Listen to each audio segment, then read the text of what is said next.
Grabe, na-expose na ang plano ni Pangulong Bongbong Marcos at India. Napakalalim. Ito pala ang dahilan kung bakit pumunta si Pangulong Bongbong Marcos sa India.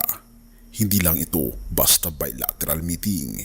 Grabe, for the first time na mangyayari ito sa kasaysayan ng Pilipinas. Grabe, kakaiba na ito Pilipinas. Humanda na dahil nagiging mas delikado na ang mundo na ayon din sa banal na kasulatan. Halika, atin itong pag-usapan mga kaibigan. Sa kauna-unahang pagkakataon, lumahok o lalahok ang Pilipinas sa isang naval exercise sa India. Isang hakbang na nagpapalakas sa diplomasyang pandagat at kooperasyong panseguridad sa rehiyon ng Indo-Pacific sa ilalim ng pagsusulong ng international na pagtutulungan sa larangan ng maritime defense. Matagumpay na nakarating ang Philippine Navy Contingent NTG-8 0.5 sa barkong BRP Miguel Malvar sa India para makibahagi sa 3rd Indian Navy International Fleet Review at multilateral naval exercise na ginanap at inoorganisa ng Indian Navy. Ito ang kauna-unahang pagkakataon na nakilahok ang Philippine Navy sa isang naval exercise sa India at sabay na kauna-unahang dayuhang misyon para sa FFG-06 na nagtataguyod ng diplomasyang pandagat ng Pilipinas at kooperasyon sa rehiyon. Lalahok ang Philippine Navy Contingent sa mga nakatakdang aktibidad tulad ng multinational maritime operations, palitan ng kaalaman sa profesional at international maritime seminar kasama ang mga chiefs of navy, senior leaders, scholar at mga practitioner. India and the Philippines have staged joint naval exercises in the disputed South China Sea for the first time. A high-profile military deployment that antagonized China. Oo, narinig niyo mga kaibigan, na-expose na ang plano ni Pangulong Bongbong Marcos at India.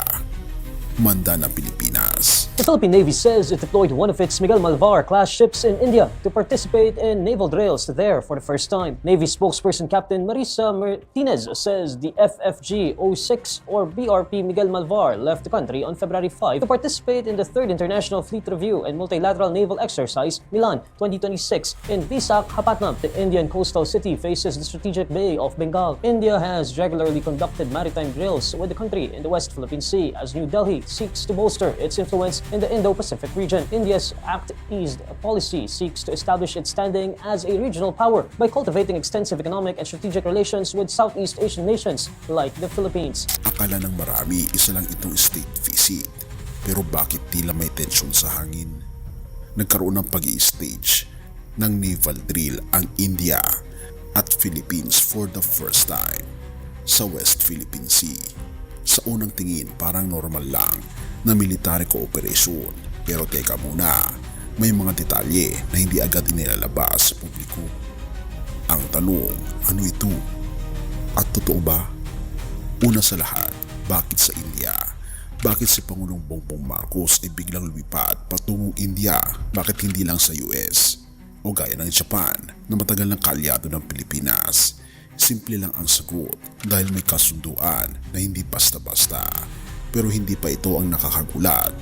Habang abala si Pangulong Bongbong Marcos sa India, 3 barko ng Indian Navy ang biglang dumating sa Pilipinas.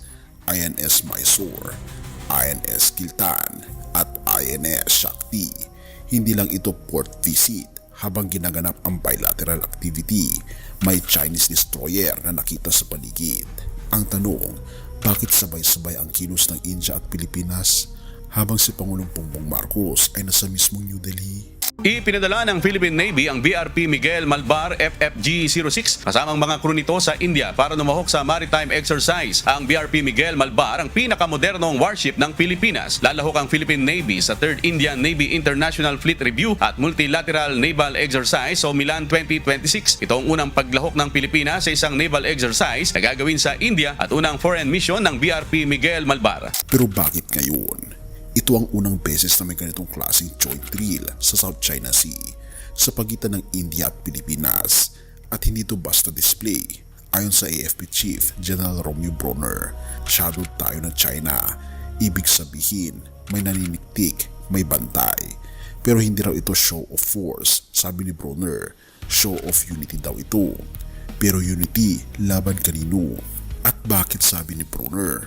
Ayon sa ulat ng PNA, na ang Pilipinas ay kukuha ng mas maraming military equipment from India at At ito pa, may mas malala pa rito. Alam mo bang may 18.9 bilyong pisong military deal na nilagdaan ng Pilipinas at India noong 2022 para sa BrahMos cruise missiles? Isa ito sa pinakamabilis na supersonic missile sa buong mundo. At hindi lang isa, 3 systems na ang na-deliver. May paparating pa. Ngunit bakit wala masyadong update sa status ng mga ito? Hindi ito kakulangan ng impormasyon, ito'y kalkulado. Dahil habang tila inaantok ang publiko sa balita, unti-unting pinoposisyon ng Pilipinas at India ang kanilang puwersa. Pero anong tingin ng China? Habang palihim ang kilos ng India at Pilipinas, naglabas ng pahayag ang Southern Theater Command ng China. Galit? Hindi. Mas malala, nagbabanta. Sabi nila, regional peace and stability is at risk dahil sa mga joint patrols na ito at hindi nila binanggit ang India sa pangalan. Pero malinaw kung sino ang tinutukoy.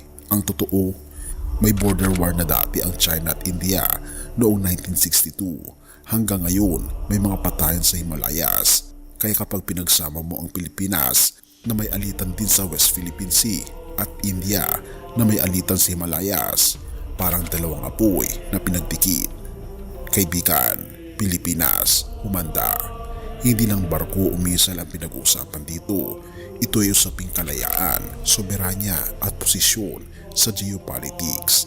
Habang may mga bansang naglalambing sa China para sa investments, ang Pilipinas at India ay nagkakaisa upang ipakita na hindi lahat ay tatahimik sa gitna ng banta. Pero hanggang saan ang tapang? Hanggang kailan ang katahimikan bago pumutok ang tensyon? Habang tayo ambala sa social media at mga personal na issue, may mga desisyong politikal na unti-unting binabago ang kinabukasan ng bansa. Hindi ito pelikula, hindi ito clickbait, ito ay realidad na unti-unti tayong dinadala sa mas delikadong mundo. Ngunit may paalala ang salita ng ating Panginoon Diyos, Marcos 13 verse 7, "When you hear of wars and rumors of wars, do not be alarmed. Such things must happen, but the end is still to come."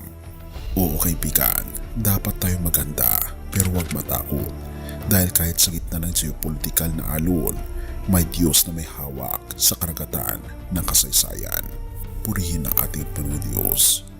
Habang sinasabi ng ilan na ito'y simpleng alliance lamang, habang abala ang mga leaders sa pagpapalitan ng ngiti at sandata, may mga palatandaang hindi na natin pwedeng baliwalain. Ang mga kaguluhan sa West Philippine Sea, ang sigalot ng China at India, ang hindi matahimik na mga bansa, ang sabay-sabay na paggalaw ng mga pangyaring hukbo. Hindi mo ba napapansin? Ito ang mga palatandaan. At kung sa tingin mo ito ay tungkol sa geopolitics, nagkakamali ka. Dahil sa likod ng lahat ng ito, may paalala ang ating Panginoon Diyos para sa mga nakakakita at nakakarinig. Ezekiel 3 verse 17, "Son of man, I have made you a watchman. So hear the word I speak and give them warning from me." Watchman, tagapagbantay. Hindi ka inilagay ng ating Panginoon Diyos sa panong ito para lang manood. Ipinwesto niya tayo para maging tagapagbantay ng katotohanan. Hindi para matakot, kundi para magising. Hindi lang para sumabay sa takbo ng mundo, kundi para ituro ang ating Panginoon Jesus sa gitna ng kaguluhan.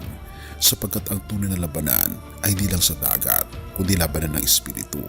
Kaya habang papalapit ang puwersa ng mundo sa giyera, ang tanong ay ito, handa ka na ba sa ating Panginoon Kristo? Handa ka na ba sa kanyang muling pagparito? Hindi lang sa politika, hindi lang sa balita, kundi sa katotohanan ng siya lamang ang ating kaligtasan. Mark 13 verse 7, "When you hear of wars and rumors of wars, do not be alarmed. These things must happen, but the end is still to come." Kaya maging handa, maging tagapagbantay kaibigan, at higit sa lahat, isuko natin ang ating buong puso sa ating Panginoong Hesus lamang ngayon na. Purihin ang ating Panginoong Diyos at tayo manalangin. Ama naming Diyos na makapangyarihan sa lahat, tunay nga po Panginoong Diyos na ang aming mundo ay punong-puno ng kaguluhan. At habang kami po Panginoon ay nagtatagal sa mundo ito, nakikita po namin ang mga senyales na malapit na po kayong dumating. Patnubayan niyo po kami Panginoon at iligtas ang bawat isa. Pinupuri po namin kayo at pinapasalamatan sa inyo pong kabutihan sa amin at amin na pong itinatalaga at isinusuko ang aming buong buhay, ang aming buong puso mula ngayon at magpakailanman. At patnubayan niyo po kami at patawarin niyo po kami sa lahat ng aming mga pagkukulang at pagkakasala at manatili po kayo sa aming presensya ngayon at magpakailanman. Salamat po Panginoon Diyos sa inyo pong walang hanggang pag-ibig sa amin at sa pagdinig ng aming mga panalangin, sapagkat ito po ang aming samot hiling sa matamis na pangalan ng aming Panginoon Jesus. Amen.